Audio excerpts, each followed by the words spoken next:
It started innocently enough. I was trying to be healthy, the usual replace chips with granola, ditch soda for fruit juice, and swap pasta for something that looked like hay but promised miracles. I had the reusable grocery bag, the organic labels, and that proud little bounce in my step that comes when you think you're doing everything right. But here's the twist: I wasn't getting better.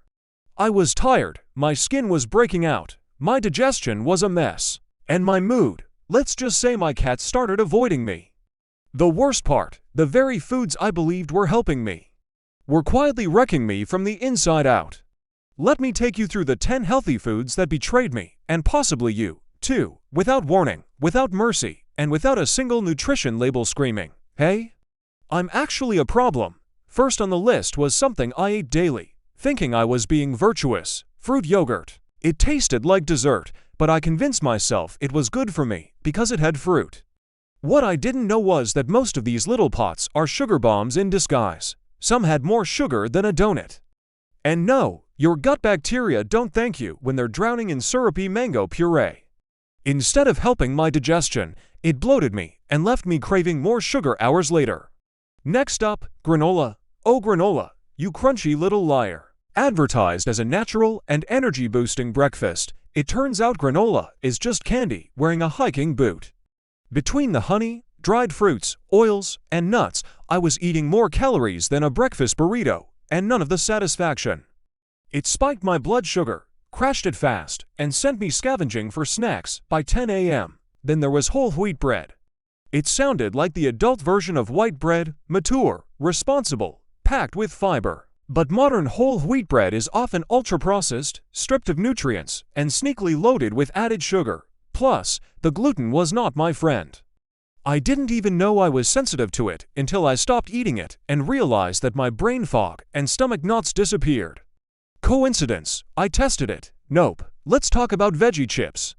I used to eat them while convincing myself I was basically eating a salad. Spoiler, I wasn't. Most veggie chips are deep fried, salted to the heavens, and made from vegetable powder, not actual vegetables. Eating a bag of those while watching Netflix did not nourish my body. It just made me thirsty, sluggish, and vaguely ashamed. Then there was agave syrup. Marketed as a low-glycemic sweetener, perfect for blood sugar, right? Wrong. Agave is ridiculously high in fructose. Too much fructose goes straight to your liver, overwhelms it, and gets stored as fat. I was adding it to my smoothies thinking I was being holistic.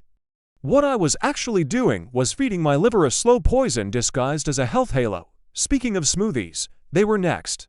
Smoothies can be great, but the ones I was making? More like fruit sorbet in a cup. I'd throw in bananas, mangoes, strawberries, orange juice, a scoop of protein powder, maybe even agave for fun, and think I was being saintly. But that combo hit my bloodstream like a freight train. No fiber, no fat, just pure sugar rush followed by a crash so intense, I'd nap for an hour or crave something salty just to feel grounded. Let's not forget plant-based meat. I went vegetarian for a while, thinking it would cleanse me from within. I stocked up on fake burgers, soy sausages, and mystery patties that tasted like nostalgia and regret. These things are often ultra-processed frankenfoods, full of preservatives, seed oils, and ingredients I can't pronounce without a chemistry degree. Instead of feeling clean and energized, I felt bloated and oddly irritable. Protein bars. Oh, I ate those religiously. Pre-gym, post-gym, on the way to nowhere, they felt efficient. But most of them were glorified candy bars with a bit of whey sprinkled in. The artificial sweeteners gave me headaches, the sugar alcohols made my stomach rebel, and the chalky texture left my soul a little emptier with each bite. Even almond milk betrayed me. I switched from dairy to almond milk thinking I was doing my body a huge favor. But my skin didn't improve. In fact, it got worse. Turns out, most commercial almond milks are mostly water, additives, carrageenan, which may inflame the gut, and barely any almonds. Plus, the sweetened versions had just as much sugar as flavored milk. I was drinking what was basically flavored white water with a side of bloating. And then, the most painful betrayal of all, dried fruit. Nature's candy, they said. Great for energy, they said. But when you dry fruit, you condense the sugar. A handful of dried mango can have the sugar equivalent of a can of soda. I was snacking on dried apricots like they were baby carrots. And then I wondered why my energy was erratic, my face was breaking out, and my waistline was not on my side. Each of these foods wore a mask. They spoke the language of wellness: gluten-free, low-fat, high-protein, natural, organic. But the impact they had on my body was far from healthy. It wasn't just about the calories or the sugar or the weird ingredients. It was the fact that I was eating these things instead of real, whole food. I wasn't eating an apple. I was eating dried apple slices coated in sugar and oil. I wasn't eating eggs and avocado for breakfast. I was munching on a granola bar and calling it light. I wasn't cooking. I was assembling health products designed in factories, marketed by experts, and sold through glossy labels and false promises. And the worst part, I felt guilty when I didn't feel good. I blamed myself. Maybe I wasn't exercising enough. Maybe I needed to detox. Maybe I had some hidden medical issue, but no. My body was just trying to send me signals I ignored because the foods were labeled healthy. So, what changed? I went back to basics. I started eating actual food. Vegetables that still looked like vegetables, fruits in their original, juicy form.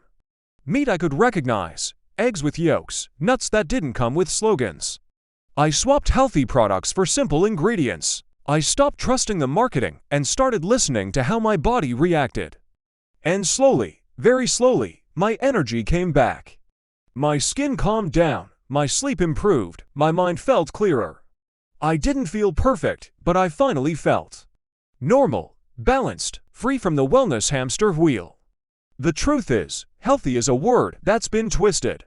It doesn't always mean nourishing. It doesn't mean gentle or safe. Sometimes, the healthiest thing you can do is question the health claims. Read the label, Google the ingredients, ask, would my grandmother recognize this?